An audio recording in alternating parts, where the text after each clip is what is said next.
মেয়ে তো আপনারা আগে তো অ্যাক্সিডেন্ট হয়ে যেত।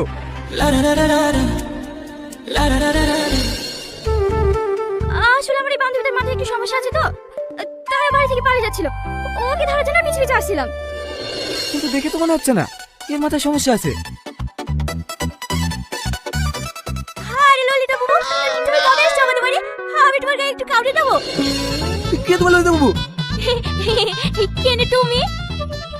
কি দাদা বলছে? বলেন যাও ওকে। আমি ললিতা বাবুকে কামড়াবো, আমি ললিতা বাবুকে কামড়াবো, আমি ললিতা বাবুকে কামড়াবো, আমি ললিতা বাবুকে কামড়াবো। কি পাগল ছাগলে কিরাম রে ভাই? মেয়েটা কিন্তু বেশ মায়াবী বল।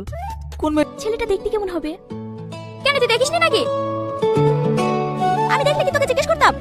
দাঁড়া, আমি দেখে আসছি।